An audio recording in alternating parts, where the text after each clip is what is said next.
So far, though they've been mentioned a few times, the role of unobservables in creating difficulties for causal inference has been somewhat shadowy.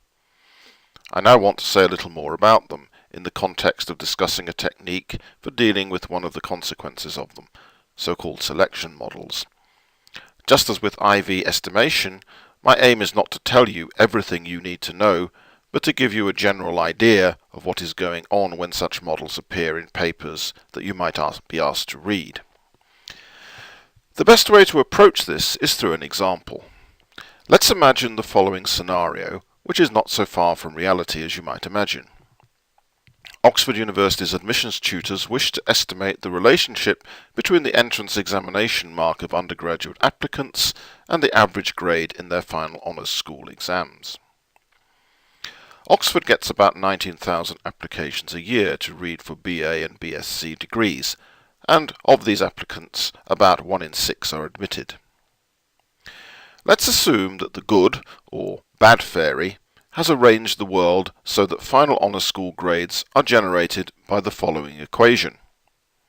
Final honours school grade star equals 2.5 times entrance exam mark plus 3 times U1, where entrance exam and U1 are random draws from normal distributions with means equal to 0 and standard errors equal to 1.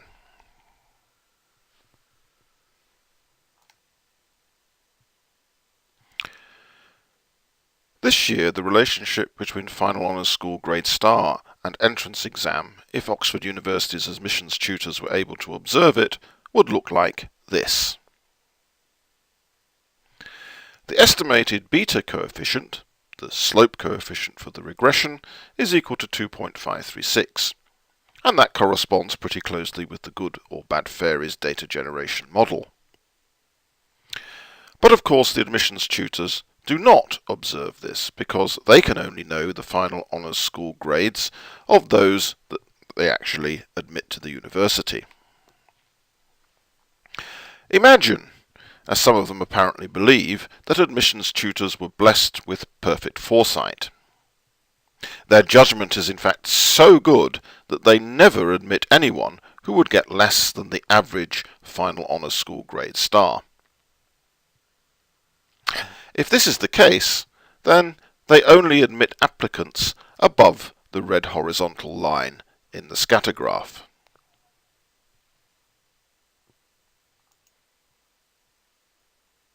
So, admissions tutors don't observe final honours school grade star.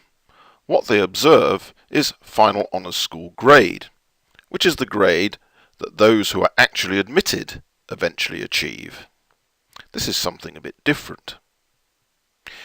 If we estimate the regression of final honours school grade on entrance exam, the estimate of beta, the slope coefficient, is just 1.221.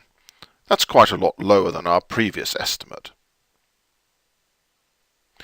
The effect on the admissions tutors when shown this information is really a bit predictable.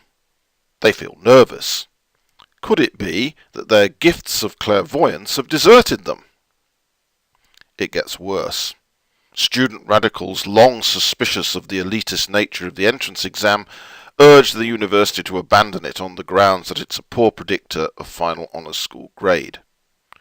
What could have gone wrong? The basic problem is that the act of selecting some applicants for admission and rejecting the rest has created a correlation between the residuals from the original regression of final honours school grade star on entrance exam score and entrance exam score itself. Another way of saying the same thing is to say that the residuals are correlated with the predicted value of the final honours school grade star. You can see this rather clearly in the two panels of the figure.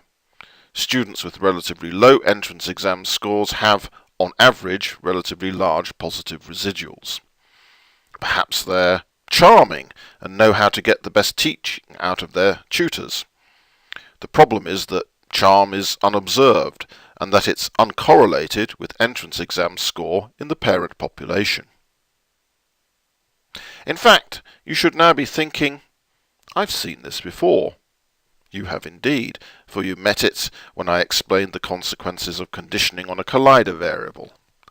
By selecting some students for entrance and rejecting others, a form of conditioning on a collider has taken place.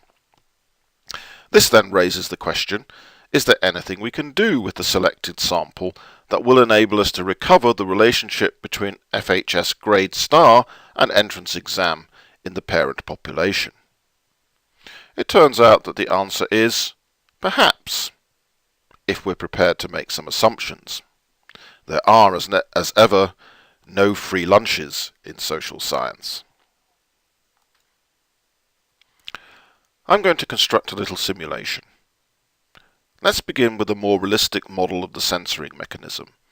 I'm going to assume that the propensity to be selected by the university, which we'll call Z, is a variable which can't be directly observed. However, we know what the equation for it is. It's Z is equal to -5 plus 2 times the entrance exam plus 2 times IQ plus 3 times U2.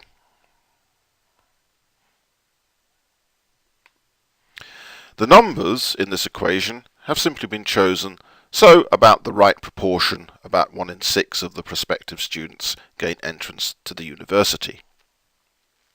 We also have another equation, this time for the dependent variable that we're particularly interested in, which is final honours school grade star. And in this case, again, it's going to be equal to 2.5 times entrance exam plus 3 times U1. What can be observed is whether an applicant is admitted or not, and I'll assume that a student is admitted if Z is greater than 0. This means that final honours school grade star is only observed for those for whom the value of Z is greater than 0. We're now going to assume that U1 and U2 are correlated 0.5. This amounts to assuming that in the parent population, the unobserved things that are predicted of being selected are correlated with the unobserved things that predict higher marks in the final honours school exams.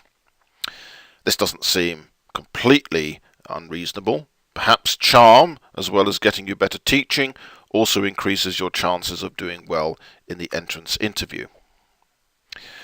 Those who are selected get better final honours school grades than those who were not if they, counterfactually, had been selected.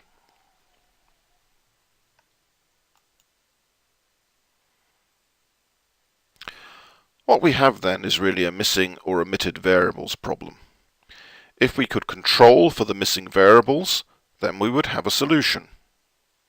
In this case, it turns out that we do actually have some information about the missing variables if we're prepared to assume that U1 and U2 are correlated.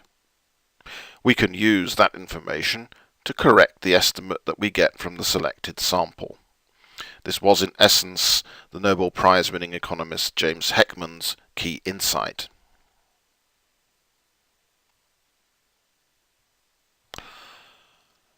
I'm not now going to give you a highly technical account of the Heckman selection model. That would not be appropriate for this course. Those of you who are taking Professor Breen's course on causation will receive a much more detailed account of it there. What I do want to do is give everyone a little bit of a flavour of what the Heckman recipe is for doing this sort of thing. The first step is to estimate a prediction equation with a probit model, in other words a model for a binary dependent variable, for the probability of being selected into the observed sample. So we have that the probability of being selected into the sample for y being equal to 1 is a function of the entrance exam score and, in the case of this example, another variable, IQ. Now the role of IQ is actually quite important, for it's highly desirable to have in the selection equation at least one predictor variable which will not appear in the final honours school score star equation. The second step is that we use the predicted values from the first step to construct something. This something is called the inverse Mills ratio. It doesn't really matter too much for our purposes what that is, except to say that it represents the omitted variables. In the third step, we estimate the equation for final honours school score star. And the important thing is that here we're using just the selected sample. So the equation for final honours school score star is that it's equal to a function of the entrance exam and the inverse Mills ratio. So the trick is that we're, as well as conditioning on the entrance exam score, we're also conditioning on this inverse Mills ratio. To see in practice how this really works out with some simulated data, I've put a stated do file on my homepage, and if you're really interested in all of the details, you can go and consult that.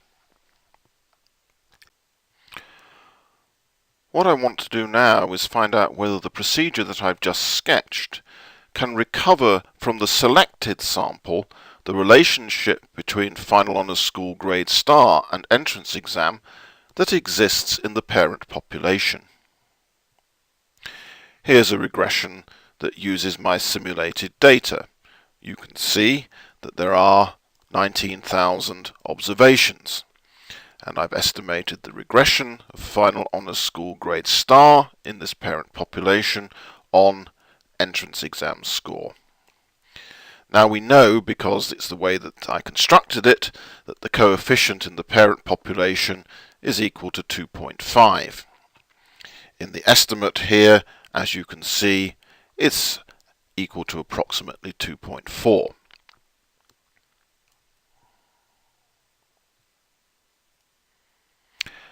Now we want to see how things work out in the selected sample. That is, for those cases where Z is greater than 0. This represents, of course, those students who are actually admitted into the university. As we can see, there are rather fewer of them now, just 3,179. These are the cases for whom there will actually be a final honours school grade to observe. They will be the students who actually took the final examination. So, if we look at the regression coefficient for final honours school grade on entrance exam score, we see that its order of magnitude is rather smaller than the slope coefficient that we saw on the last slide. In this case, it's equal to about 1.2.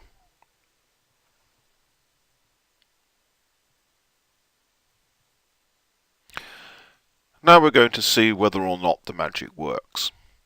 We're going to estimate a version of the Heckman selection model.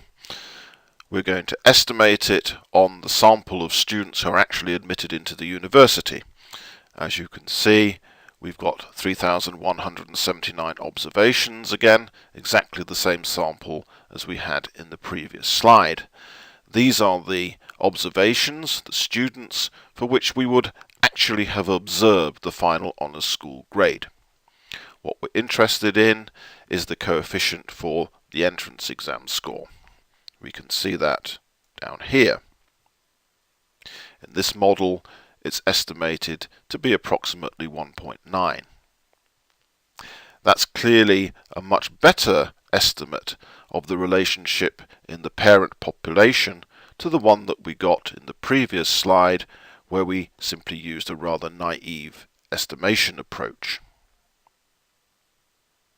So, if we're prepared to make some assumptions, and those assumptions are approximately correct, we can actually recover some information about the relationship in the parent population, even though we're working with a highly selected sample.